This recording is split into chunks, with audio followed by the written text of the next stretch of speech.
Teman-teman sekalian yang terhormat, pada kesempatan sekarang ini saya akan menyampaikan dua hal ya dalam dua hal besar.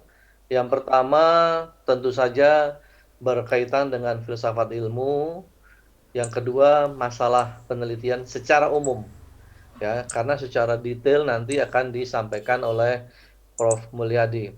Jadi secara umum itu sebenarnya nanti akan terlihat beberapa aspek penting terutama dalam bagaimana kita menentukan masalah. Nah, dalam filsafat ilmu terutama, filsafat ilmu itu merupakan dasar dari keseluruhan logika berpikir. Filsafat ilmu itu pertanyaan yang paling mendasar adalah setiap ilmu itu selalu memiliki dua hal, selalu memiliki objek forma dan objek materia. Yang membedakan antara satu ilmu dengan ilmu yang lain adalah kedua hal itu.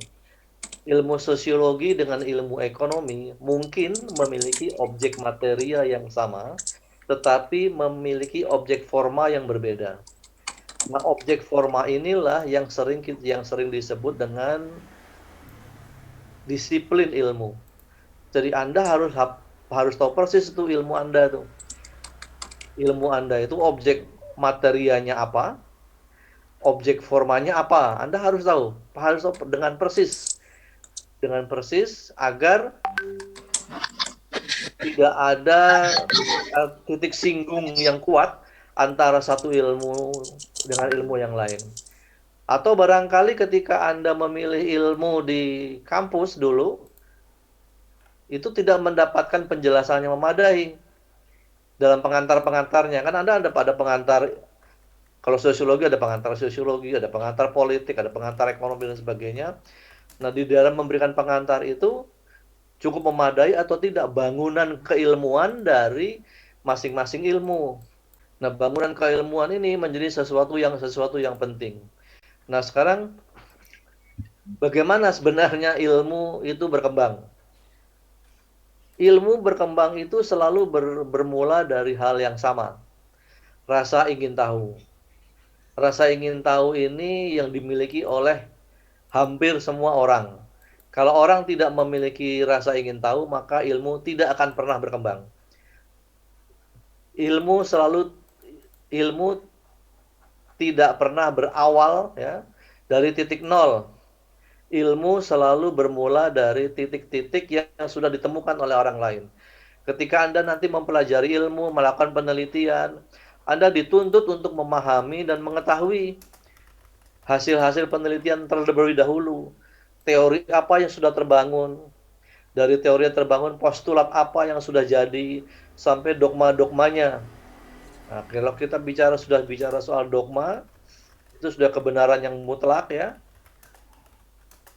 Itu harus ditemukan, itu berarti sudah menjadi magnum opus untuk seorang peneliti. Banyak sekali kita belajar banyak hal lah tentang hal semacam itu, teori besar Marx misalnya ya. Dan kita sering menyebutnya dengan paradigma. Paradigma itu semacam jendela mental, sesuatu ilmu yang yang menjadi dasar dari semua teori-teori yang ada di bawahnya. Nah, kalau kita bicara paradigma, kita tidak bisa meninggalkan Thomas Kuhn. Thomas Kuhn lah yang memperkenalkan kata paradigma itu, dan setiap ilmu sekarang sudah memiliki paradigma masing-masing. Dan ini sering diperdebatkan juga, seperti sosiologi misalnya. Sosiologi itu sering dianggap sebagai ilmu berparadigma ganda. Jadi di dalam sosiologi itu banyak paradigma.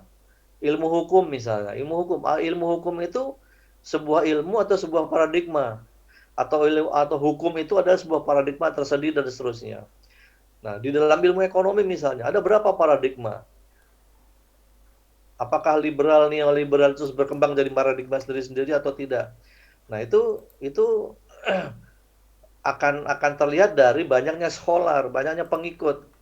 Semakin banyak pengikutnya, semakin banyak orang yang berbicara tentang sesuatu hal, itu maka scholarnya makin kuat, paradigmanya juga semakin kuat gitu. Nah, Bapak Ibu sekalian yang saya hormati, nah mulai dari awal rasa ingin tahu ini, orang pasti akan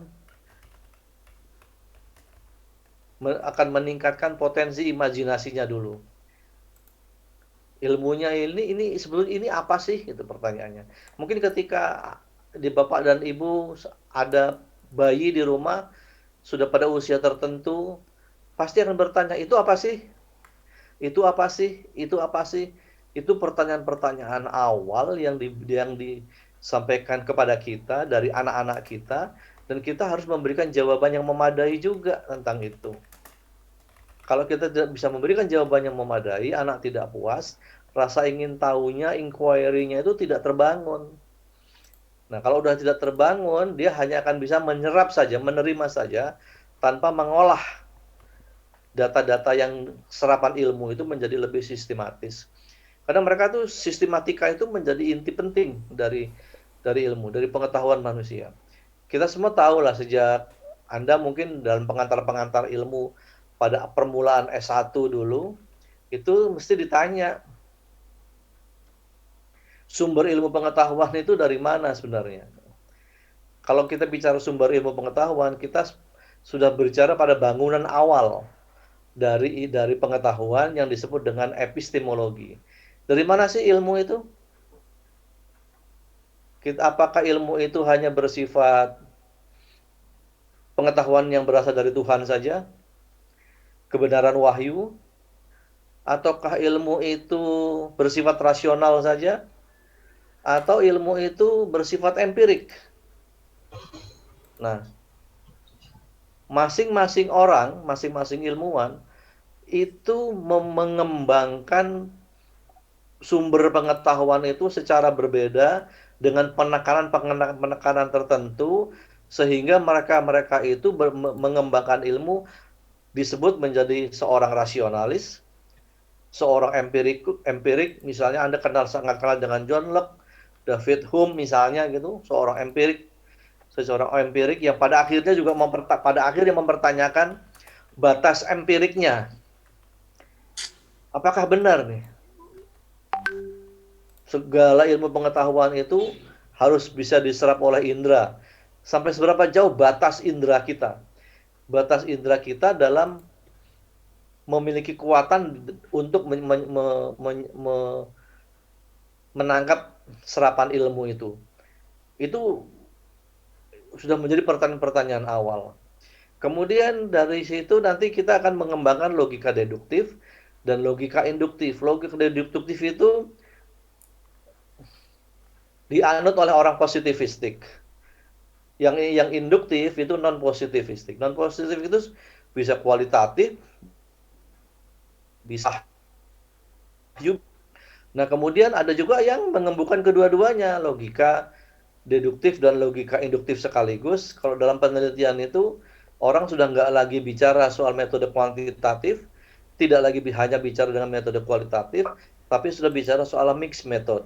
Nah, mixed method itu seperti apa? Nah, sekarang itu setelah abad ke-20, mixed method ini berkembang cukup pesat.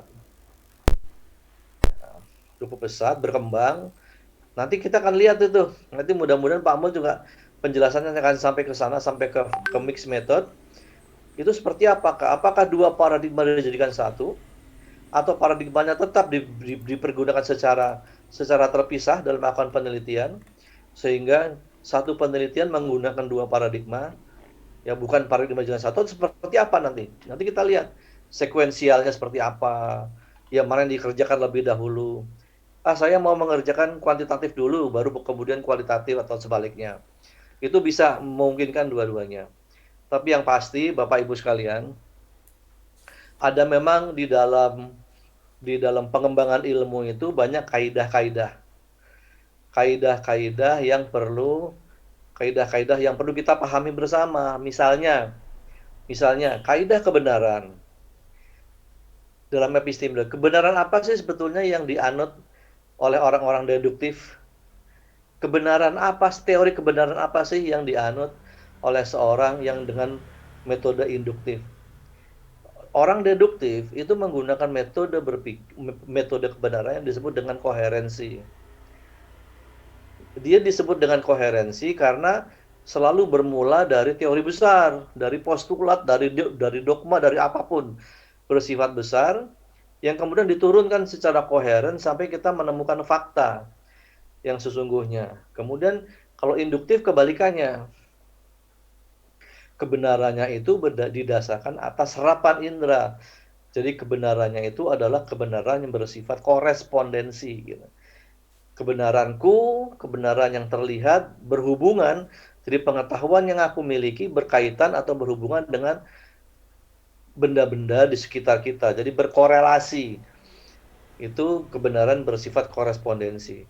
Itu kaidah yang perlu kita pahami juga. Kemudian ada juga kita perlu memahami kaidah berpikir. Dalam berpikir pun kita harus ada kaidahnya agar berpikir itu bisa berpikir runtun, berpikir teratur. Untuk bisa berpikir teratur itu ada kaidahnya. Yang kaidah yang pertama itu secara teknis itu sering disebut dengan principium identitatis. Prinsip keidentikan. Segala sesuatu itu kalau kita membicarakan sesuatu harus sama dengan apa yang terlihat.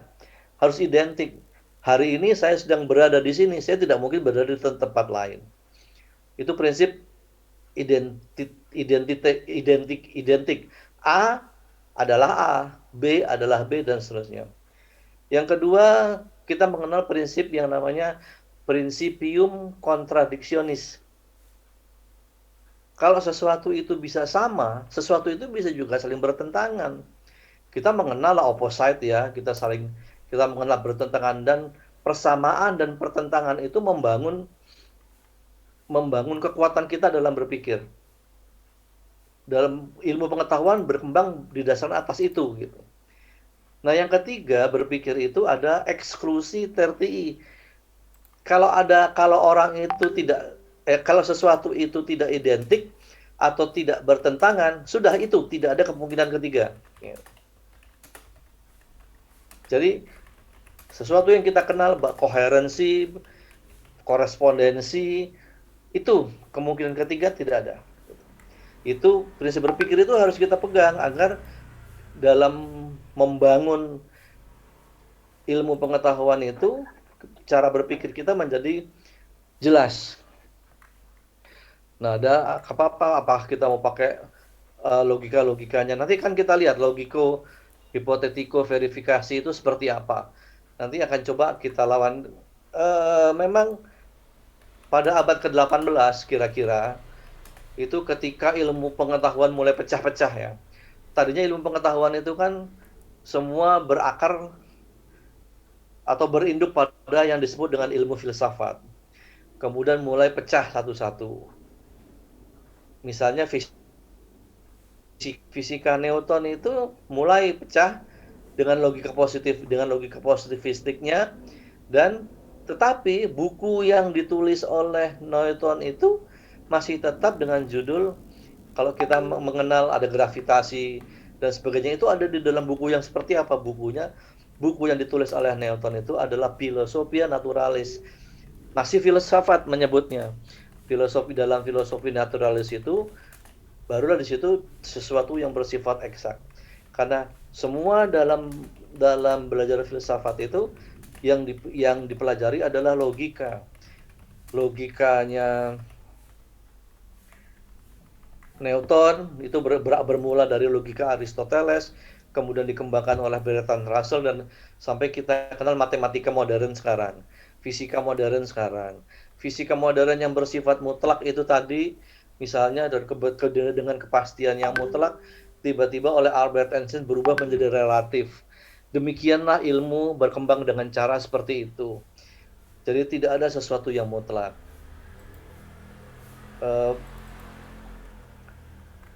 Kalau sudah berkembang sudah satu yang mutlak dan saling mengklaim, nah berarti ilmu akan berhenti, tidak lagi berkembang.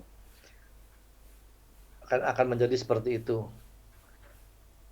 Nah, kemudian kita juga perlu memahami betul nih bisa membedakan antara pengetahuan dan ilmu. Pengetahuan itu bersifat informasi.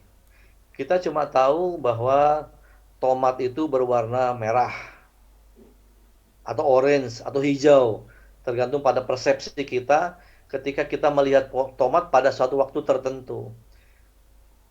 Dan itu tidak bisa diperdebatkan karena indera kita menyerap dengan cara yang berbeda-beda. Satu menyerap itu adalah berwarna hijau, satu berwarna orange, satu berwarna merah gitu. Itu pengetahuan, itu informasi datang begitu saja. Ia akan menjadi ilmu ketika tomat-tomat itu sudah mulai disistematisir. Misalnya diklasifikasi, mulai dari jenisnya, mulai dari variannya, mulai dari jenisnya, dan sebagainya. Ilmunya itu menjadi berkembang. Sesuatu yang disebut tomat itu memiliki kelas-kelas tertentu sehingga dia berkembang menjadi ilmu pengetahuan. Nah, ilmu ketika berkembang menjadi pengetahuan itu selalu memenuhi dua syarat itu. Syarat rasional dan syarat empirik. Syarat rasional itu kita udah mempercayai lebih dulu sesuatu yang sudah diyakini orang. Kemudian baru kita lihat secara empirik. Itu dengan cara seperti itulah pengetahuan itu berkembang, kemudian menetapkan simpul-simpulnya gitu. Jadi ilmu itu ini secara ringkas saja saya memilih satu definisi dari Muhammad Hatta. Ilmu pengetahuan itu harus teratur, harus sistematik. Gitu, memiliki hukum sebab akibat. Jadi sesuatu disebabkan oleh apa sampai filsafat itu bisa menentukan causa prima. Sebab udah paling akhir, sebab yang tidak disebabkan lagi. Causa prima. Nah, causa prima itu udah dogma. Sudah tertinggi itu udah nggak bisa diapa-apakan. Nah, jadi kita harus percaya begitu saja. Nah, tugas pengetahuan yang ditemukan secara rasional dan empirik inilah sebetulnya Sinyal, siap betul. sebenarnya yang diberi tugas untuk memberikan penjelasan memadai terhadap dogma-dogma itu. Jadi bagaimana sih ini agar dogma itu tidak diterima begitu saja? Nah, dogma-dogma itulah kemudian diberi penjelasan secara rasional, diberi penjelasan secara empirik, sehingga kita tidak menerima sesuatu begitu saja. Meskipun memang kalau, kalau sudah berbicara soal dalam tanda kutip ya kebenaran agama misalnya, itu sudah mutlak sifatnya. Nah, berikutnya ini adalah bangunan keilmuannya. Ilmu itu dibangun oleh tiga hal, tiga perspektif. Ada ontologi, ada epistemologi, ada aksiologi.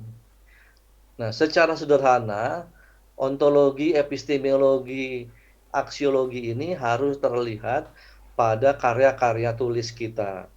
Jadi KTI, karya tulis ilmiah. Karya tulis ilmiah, sesederhana apapun sebuah karya tulis ilmiah, itu biasanya terbaca ontologisnya, terbaca epistemologinya, terbaca aksiologinya. Jadi kadang kalau Bapak Ibu bikin skripsi akan bertanya metodologi. Metodologi itu bagaimana mencari ilmunya. Kemudian nanti Anda pakai teori apa nih? Anda pakai teori apa? Paradigma apa? Berarti sudah ditanya ontologinya, being-nya gitu. Apa? Jadi segala sesuatu itu kalau ontologi itu bicara tentang segala sesuatu yang ada. Itu bisa biasanya secara teoritik. Nah, kemudian aksiologi juga begitu. Anda bikin menulis ini buat apa?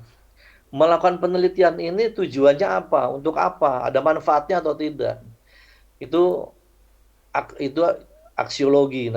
Nah, bagaimana hubungan ontologi, epistemologi, aksiologi dan dengan kebenaran yang telah saya ceritakan tadi itu? Aksiologi itu menjadi apa atapnya, payungnya gitu. Epistemologi menjadi pilarnya, ontologi menjadi fundamentalnya. Karena berawal dari ontologi itulah kita bisa memberikan rumusan-rumusan secara umum, kategori masalah dari situ mulainya, kerangka berpikir dari situ mulainya, sampai perumusan hipotesis. Perumusan hipotesis itu berasal dari teori-teori yang sudah kita kenal terlebih dahulu. Ya, Bapak Ibu sekalian, kalau kita ingin melakukan suatu penelitian atau ingin menyusun sebuah karya tulis, itu yang sering dianjurkan itu adalah kita menulis berawal dari teori yang kita kenal, teori yang kita kuasai, teori yang kita pahami betul itu seperti apa gitu. Ya. Nah, kalau kita sudah kenal semuanya itu, baru nanti kita diskusikan dengan teori-teori berikutnya yang ingin kita pelajari atau yang ingin kita kritisi teorinya. Gitu. Tapi selalu bermula dari apa yang kita tahu dulu terlebih dahulu. Itu akan sangat membantu daripada sebaliknya kita ingin mengkritisi satu teori, kita baru saja mempelajari teori itu gitu. Dan ini apa akan membuat karya tulis kita menjadi sedikit kita pasti akan sedikit mengalami kesulitan. Nah, kemudian masalah itu muncul itu selalu akan melahirkan dua hal. Ada dua proses yang harus dilewati ketika kita ingin membahas masalah. Ada proses teoritik, ada proses empirik. Proses teoritik kita akan melihat ontologinya di sini, paradigmanya di sini, kajian teorinya seperti apa, dan itu akan menghasilkan hipotesis akhirnya. Hipotesis, sedangkan proses empiris ini kita sudah melakukan pengkajian ini. Sudah melakukan pengkajian, kita melakukan percobaan kalau kita memang menggunakan ilmu eksakta di laboratorium segala macam, kita lakukan analisis data. Analisis data ini uji hipotesis. Dari antara uji hipotesis ketemu, baru akan kita dapatkan kesimpulan. Mungkin Anda ingat teorinya Hegel dengan tesis, antitesis, kemudian melahirkan sintesis. Nah, dalam epistemologi ini memang ilmu yang cukup dinamis ya. Karena namanya logos, episteme dan logos, maka epistemologi bisa berkembang menjadi ilmu yang tersendiri. Ontologi bisa berkembang menjadi ilmu tersendiri. Aksiologi bisa berkembang menjadi ilmu sendiri yang Anda nanti akan kenal ada etika, ada estetika. Nah, etika, estetika itu adalah ilmu-ilmu yang kemudian berkembang yang didasarkan atas atau yang dilandasi oleh aksiologi. Jadi aksiologi itu nanti berkembang menjadi ke arah sana. Epistemologi akan berkembang menjadi metodologi. Jadi metodologi modern yang Anda kenal sekarang itu sebenarnya perkembangan dari epistemologi. Sementara kalau ontologi yang Anda kenal itu berkembang dari Anda mempelajari paradigma, mempelajari teori, mempelajari proposisi itu berkembang menjadi paradigma. Itu awalnya adalah dari ontologi. Ada satu contoh menarik perkembangan epistemologi misalnya. Pada abad ke-18 itu seperti saya bilang tadi dikuasai oleh positivisme. Positivisme itu Auguste Comte terutama yang memperkenalkan itu dengan mengeluarkan sosiologi dari filsafat. Sosiologi diberi satu metode positivistik oleh Auguste Comte karena positivisme itu tidak dikenal atau berbeda dengan pemikiran filsafat yang bersifat spekulatif, maka sosiologi berkembang menjadi ilmu tersendiri. Jadi ilmu tersendiri yang kemudian berkembang menjadi ilmu-ilmu sosial. Nah, itu positivisme namanya. Ilmu yang dikembangkan oleh Auguste Comte. Nah, positivisme itu sebenarnya di dalam pemikiran Auguste Comte itu adalah satu hukum 3 tahap. Hukum 3 tahap itu adalah bahwa perkembangan masyarakat itu ternyata di mengikuti 3 hukum. Yang pertama, masyarakat awal tribal itu bersifat mitis. Jadi mulai tahap mitis, kemudian berkembang menjadi tahap ontologis, dari tahap ontologis menjadi tahap positif. Tahap ontologis itu adalah tahap substansialisme. Disitulah ilmu pengetahuan mulai berkembang. Jadi kalau tahap mitis itu tidak lagi belum ada kesadaran bahwa alam semesta tempat mereka tinggal itu berbeda dengan manusianya yang tinggal di dalamnya. Jadi masih jadi satu, kemudian mulai berjarak. Ketika mulai berjarak, ilmu pengetahuan mulai berkembang. Nah, ilmu pengetahuan berkembang sampai ke perkembangan yang bersifat positif. Nah, pandangan August Comte ini kemudian dikoreksi oleh pandangan Van Persson. Van Persson juga menyampaikan hukum 3 tahap, tapi tahap yang paling akhirnya itu bukan positivis, tetapi fungsional. Kenapa? Karena menurut Van Persson ternyata di dalam masyarakat yang bersifat positif itu sifat-sifat mitis itu tidak bisa hilang. Tentu Anda bisa lihat bagaimana orang-orang modern masih mau pergi ke dukun, masih takut pada hal-hal yang bersifat supranatural dan sebagainya. Nah, itu memperlihatkan bahwa watak mitis di dalam masyarakat itu tidak hilang gitu. Tetapi akhirnya mulai dari berkembang yang bersifat linier pada hukum 3 tahap August Comte menjadi hukum 3 tahap Van Persson yang bersifat seperti spiral. Jadi terus mengikuti itu.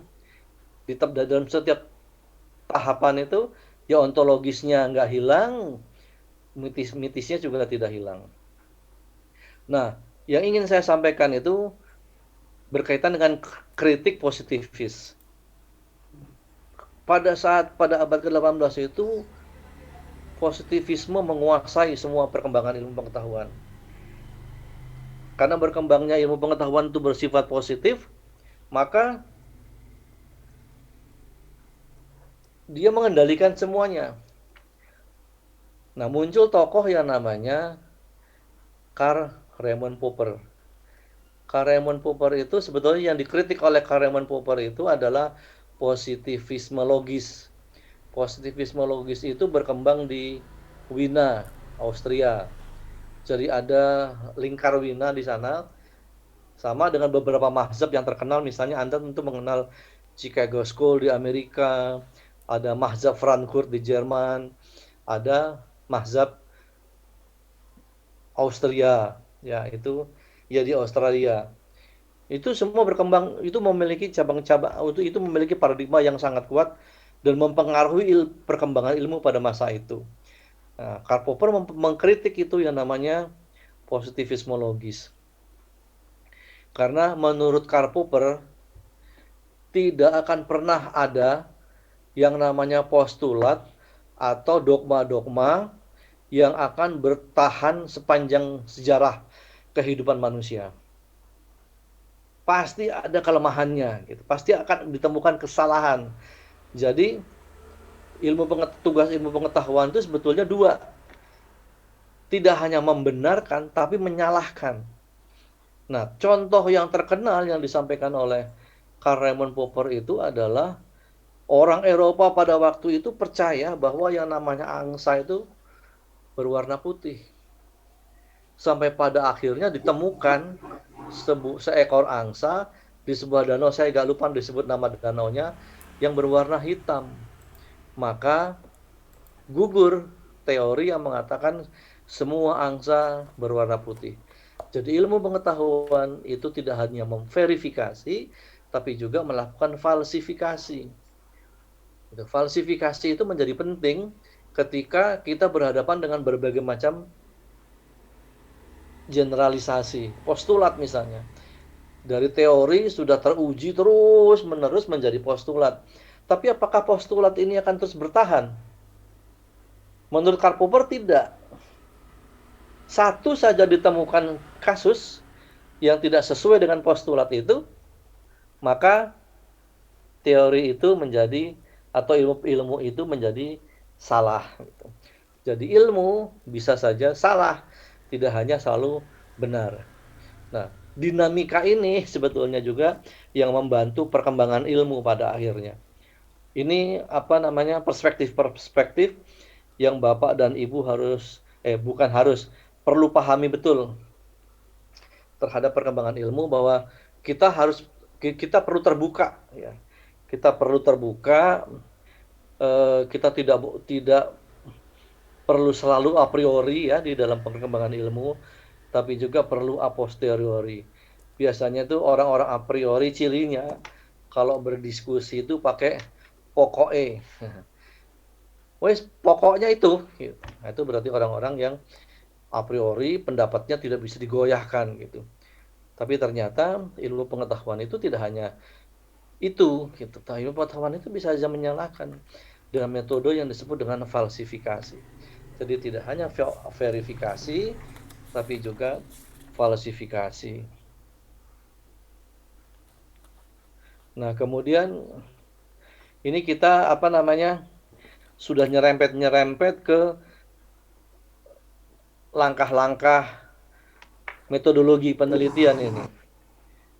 Langkah-langkah metode ilmiah. Jadi mulai dari penetapan masalah, dukungan teori, sekali lagi dukungan teori yang perlu Anda pahami, yang perlu Anda gunakan di dalam menganalisis masalah, gunakanlah teori-teori yang Anda ketahui. Seperti misalnya contoh yang mudah begini. Anda bayangkan sekarang tiba-tiba pada suatu masa, pada suatu hari gitu, itu para teoritisi besar dunia sedang kumpul. Di situ ada Plato, ada Aristoteles, ada Hegel, ada Freud, ada Weber, ada Karl Marx dan sebagainya. Itu tiba-tiba mereka berkumpul dalam satu tempat gitu. Dan fenomena yang mereka perhatikan itu juga sama ternyata. Tiba-tiba mereka memperhatikan ada seekor ayam sedang menyeberang jalan. Dan ayam itu ternyata yang menyeberang itu ayam jantan. Ada seekor ayam jantan sedang menyeberang jalan. Kira-kira Anda bisa nggak membayangkan apa yang dikatakan Plato melihat ayam itu menyeberang jalan? Tentu saja Plato akan membangun proposisi begini. Kira-kira, oh ada seekor ayam jantan menyeberang jalan. Dia sedang mencari kebenaran tertinggi. Karena teori dasar Plato itu kan four cardinal virtue. Sedang mencari kebenaran tertinggi. Beda lagi sama Karl Marx. Pendapat Karl Marx, kira-kira melihat fenomena ayam yang menyeberang, kasihan ayam itu. Ayam itu ternyata teralienasi sehingga dia sedang mencari kebebasannya sendiri. Lalu kira-kira apa yang dikatakan oleh Sigmund Freud melihat ayam? Weh, seekor ayam jantan menyeberang jalan. Ternyata Alexis dari Ancol sudah pindah ke seberang. Dia sedang mencari kesenangan seksual di sana. Atau apalagi pandangannya Weberian misalnya. Anda tahu Weberian itu paradigma yang dikembangkannya itu adalah paradigma definisi sosial. Dia bisa saja membangun proposisi, ayam itu sedang membuat satu subjective meaning. Jadi tindakan subjektif untuk membangun interaksi simbolik misalnya gitu. Nah, kalau Anda bisa memahami masing-masing paradigma seperti itu, Anda sampai bisa berkelakar. Kira-kira apa yang akan dikatakan oleh tokoh eksistensialis seperti misalnya Nietzsche misalnya lah. Nietzsche akan bilang apa? Kira-kira kalau lihat fenomena ayam menyeberang. Wah, ayam itu ternyata sangat religius. Dia sedang mencari tempat baru karena Tuhan di sini sudah mati. Also sprach Zarathustra, Tuhan sudah mati. Kata Nietzsche. Jadi ayam itu fenomena ayam. Ayam menyeberang jalan, kemudian Anda bisa membangun proposisi masing-masing dari paradigma ilmu pengetahuan yang ada gitu. Atau kalau Anda sedang mengagumi Antonio Gramsci misalnya, Anda mengagumi Antonio Gramsci, oh bikin proposisi tentang ayam nih. Ayam itu menyeberang jalan kenapa? Ternyata hegemoni budaya di jalan, di seberang jalan ini tidak menjadi lebih baik. Gitu. Orang itu sedang mencari kebebasan baru untuk mengatasi hegemoni budaya. Demikian seterusnya, Bapak Ibu sekalian. Jadi berawallah dari teori yang betul-betul Bapak sukai, betul-betul Bapak dan Ibu eh, kagumi gitu. Saya sosiologi itu pernah sangat kagum dengan teori-teori yang disampaikan, teori semacam teori interaksionisme simbolik. Tapi belakangan saya membaca sebuah buku, ternyata teori interaksionisme simbolik sudah menjadi zombie katanya. Banyak digunakan orang tapi sudah tidak lagi bernyawa. Apa itu seperti itu gitu. Jadi seperti Bapak Ibu tentu pernah mendengar atau ilmu ekonomi telah mati. Nah, itu seperti apa gitu. Itu menarik untuk apa? Untuk menjadi kajian-kajian berikutnya.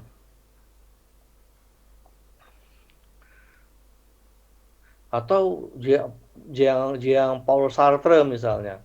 Anda kenal kan? Sartre itu sangat sangat terkenal dengan kalimatnya, orang lain adalah neraka bagiku. Jadi kalau kita aplikasikan ke ayam, apa yang kira-kira dikatakan Sartre? Nah, setiap ayam-ayam itu adalah neraka bagi mereka gitu, dan seterusnya gitu. Dan ini perlu apa namanya, untuk membangun dan mengasah kemampuan teoretik kita perlu guyon juga untuk itu. Nah, kemudian ini adalah ciri hakiki pengetahuan manusia. Ciri hakiki pengetahuan manusia ini saya mengutip dari Sudarminta, Epistemologi Dasar. Anda bisa cari buku itu. Buku itu tidak terlalu tebal sehingga mudah dibaca. Ini ada bahwa yang namanya pengetahuan manusia itu harus memiliki kepastian mutlak. Kalau tanpa kepastian, ilmu tidak akan bisa berkembang. Jadi segala pengetahuan kita memang tidak mungkin, sebab manusia adalah makhluk kontingen dan valuable. Nah, kemudian subjek berperan aktif nih, melakukan penelitian, melakukan penserapan dan sebagainya. Kemudian pengetahuan manusia bersifat relasional dan kontekstual. Tapi itu tidak berarti bahwa objektivitas dan universalitas pengetahuan menjadi tidak mungkin. Karena bagaimanapun yang namanya objektivitas sekarang itu adalah intersubjektif. Jadi kalau kita menggunakan metode kuantitatif, maka teori objektivitasnya ya intersubjektif, persentase yang tertinggi. Kalau siapa yang menang pemilu dengan persentase yang tertinggi, yaitulah objektifnya. Dalam demikian. Kemudian Bapak Ibu sekalian, ini hubungannya ya, hubungan antara tadi itu apa? Ontologi, epistemologi itu seperti apa? Nah, ini juga nanti Bapak Ibu bisa minta share ya, apa namanya? PowerPoint ini apa namanya, sudah saya singgung tadi di muka. Ini seperti apa nih aksioma mana yang tertinggi ya. Jadi kedudukan proposisi misalnya, proposisi kemudian menjadi hipotesis, hipotesis menjadi teori kalau terbukti, teori menjadi postulat, postulat menjadi dogma. Itu tingkatannya akan menjadi seperti itu. Jadi tingkat kebenarannya berbeda-beda. Tingkat kebenaran yang saya maksud itu tentunya tingkat kebenaran bersifat koherensi atau apakah dia bersifat korespondensi. Nah, kemudian ini ada tradisi teoretik nih. Contoh ayam tadi itu. Apakah contoh ayam itu, apakah kita punya perspektif etnografi, itu dari antropologi, fenomenologi itu dari filosofi, kemudian pemikiran yang bersifat heuristik, etnometodologi dan sebagainya, dan simbolik interaksionisme simbolik. Nah, kenapa sih kita melakukan penelitian? Kita melakukan penelitian karena selalu ada masalah. Nah, masalahnya seperti apa? Masalahnya seperti apa? Itu masalah sehari-hari yang kita lihat. Masalah sehari-hari yang kita lihat. Masalah sehari-hari yang kita lihat itu bisa jadi masalah dalam penelitian. Masalahnya apa? Berkembang. Apakah ini bisa didekati dengan kuantitatif? Apakah bisa didekati dengan kualitatif atau dengan metodologi campuran?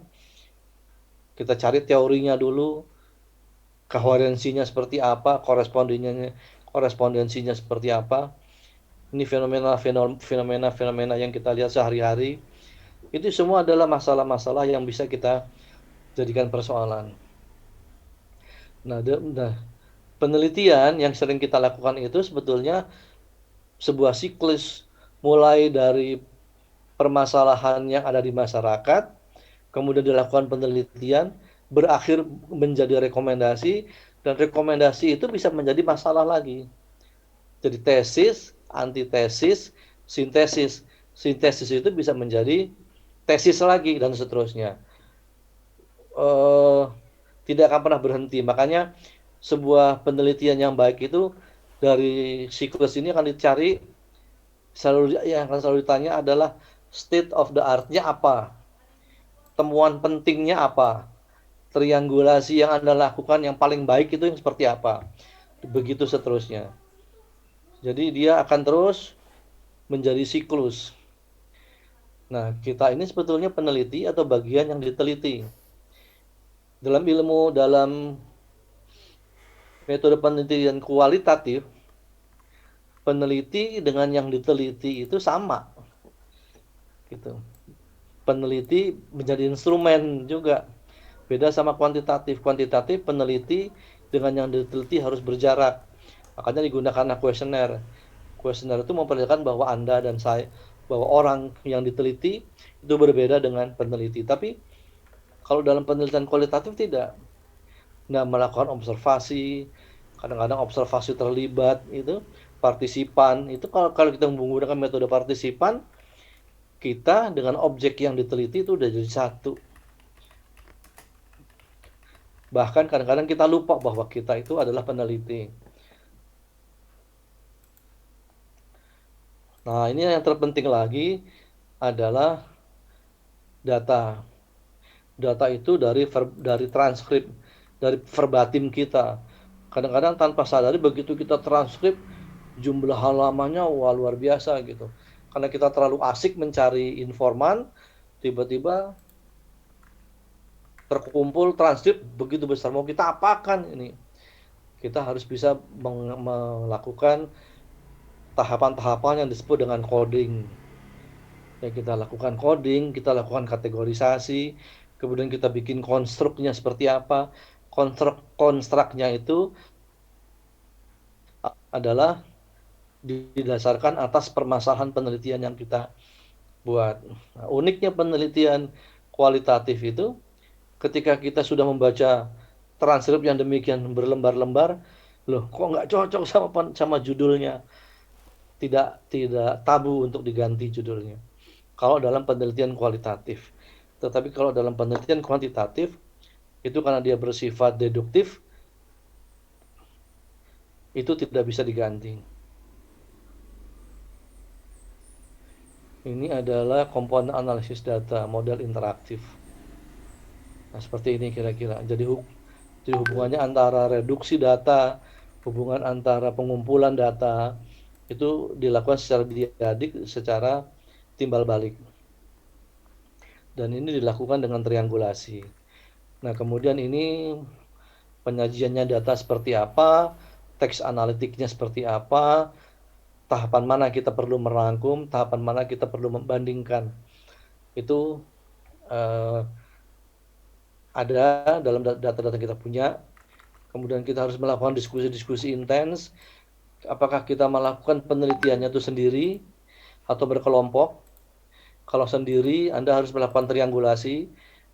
Kita ulang membaca teorinya, kita lihat dari bukunya, kemudian kita lihat datanya, dan terus-menerus bolak-balik seperti itu. Tapi kalau kita melakukan penelitiannya berkelompok, kita perlu melakukan diskusi intens dengan teman-teman sekelompok, dan tidak bisa perlu yang menjadi guidance tetap sama, tujuan penelitian Anda apa, permasalahan penelitian Anda apa, kemudian temuannya apa, dan itu harus dilakukan pembicaraan terus-menerus sampai konstruknya betul-betul terlihat, jawaban penelitiannya betul-betul terlihat. Kalau belum juga, kita bisa segera melakukan tindakan. Apakah tindakan mencari informan baru, apakah tindakannya dengan mencari teori baru, apakah tindakannya dengan mencari judul baru. Jadi jangan sampai waktu terbuang, berjalan terus, waktu berjuang, tiba-tiba sudah akhir, kita masih tetap belum bisa mendapatkan satu kesimpulan yang pasti dari hasil penelitian kita. Bapak Ibu sekalian terhormat, demikian pengantar, apakah pengantar atau apapun namanya, untuk diskusi dengan metode penelitian kualitatif dan kuantitatif. Tapi inti dasarnya itu sebetulnya ini. Kalau kebenaran koherensi, rasio, itu bisa kuantitatif.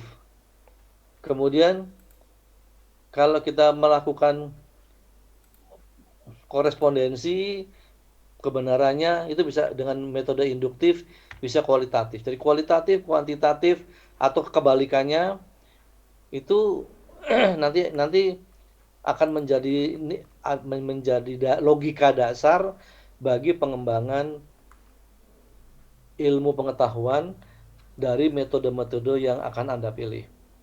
Ya, apakah nanti kalau Anda suka dengan metode kualitatif ya variannya sekarang sudah luar biasa. Udah banyak sekali varian-varian yang desain penelitian kualitatif. Ada grounded research, ada fenomenologi, dan seterusnya. Saya mengumpulkan itu ada sekitar 13 varian. Nah, kemudian untuk kuantitatifnya seperti apa? Kuantitatif itu varian-variannya tetap dimulai dari path analysis. Path analysis nanti berkembang menjadi apa? Ya paling cuma regresi berganda, kemudian SEM ya. SEM itu Structural Equational Model, dan ada beberapa lagi varian-varian kuantitatif. Tuh. Demikian Bapak Ibu yang saya hormati, yang dapat saya sampaikan. Terima kasih atas perhatiannya. Mohon maaf jika ada keselio lidah. Wassalamualaikum warahmatullahi wabarakatuh.